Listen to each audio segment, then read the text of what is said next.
From Fox 35 and the Orlando Sentinel, this is Orlando News Now. Cigar makers could soon be facing some new regulations. Let's head back to the Orlando Sentinel for that story, Rich. Yes, Stephen, the FDA is putting some new rules on smaller cigar makers, and that's going to affect some local businesses here. I'm joined here with Stephen Hudak, who's been following the story. So, Stephen, what are these changes and what's going to cause the effect? Well, the changes were introduced in May, but they take effect. They begin taking effect next month. Mm-hmm. And what it is that cigars and electronic cigarettes or e-cigs, nicotine gels, those were relatively unregulated. Mm-hmm. They weren't treated the same as cigarettes or chewing tobacco, and now they're going to be. They're going to have big warning labels on their packaging. They have to get pre-approval from the FDA if they change their blends or their ingredients. And the idea is the FDA really wants to discourage youthful smoking, lifelong habits, and they want to discourage tobacco use together. So they say that cigars are just as dangerous as cigarettes, and the manufacturers of those cigars disagree with that a lot. Yeah, they're pretty much saying, like, hold on a second, people don't chain smoke cigars. Right. I mean, it's like they'll say, you don't see people running off an airplane because they got the shakes because they need to smoke a cigar. Mm-hmm. I mean, they don't wear nicotine patches for cigars. But the FDA counters by saying that they're just as dangerous. They contain the same ingredients, nicotine, and they burn carbon monoxide. But cigar makers say you don't even inhale cigars; you kind of just puff them. Talk about some of the local makers here, because they're going to be affected. What's their reaction like? Oh, they're concerned because most of them are small manufacturers. They're called boutique like boutique cigar makers.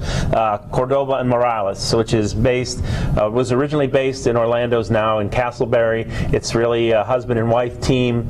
They make about 150,000 cigars a year. They're priced at $20 a cigar.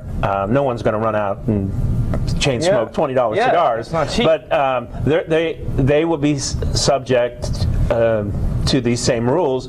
And one of the interesting aspects of the new law is that any product that's new has to go through this pre-approval process, and a new cigar is defined as anything introduced after February 15th, 2007. Yeah. So in the case of Cordoba and Morales, they've been selling these products for years legally without any problem. Yeah. And now they're looking at perhaps as much as $300,000 in application fees to the FDA. You think about like cigar makers like this, it seems like such a connoisseur-based item that people use it. You think of it like a small bourbon maker or a craft beer maker, something like that. So I could see the frustration there from them. Right. Well, they're often packaged together with bourbon, and they're for special occasions. Like I have one in my desk, and it's for like if I ever win a Pulitzer. Yeah. And I've been close, but no cigar.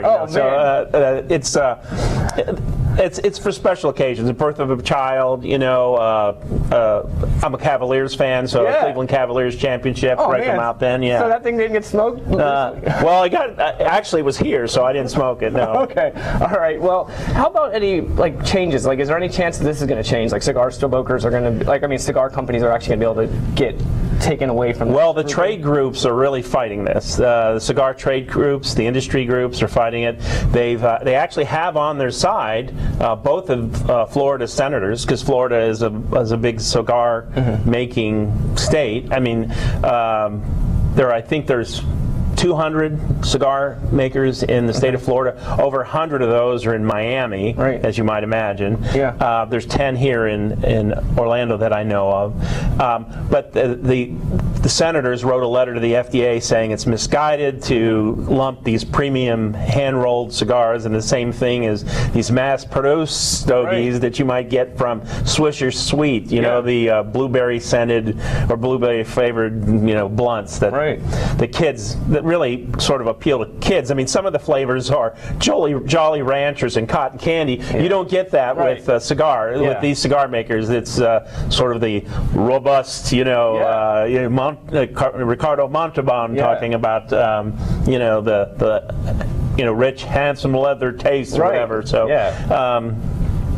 There's also a lawsuit going on. The industry groups are suing to see to try to get the FDA to reverse themselves. I don't think it's likely. Okay. Well, Stephen, so it sounds like there is going to be pushback from the cigar manufacturers, and I'm guessing some cigar users are going to be just as disappointed, but it sounds like as of right now, it's moving forward.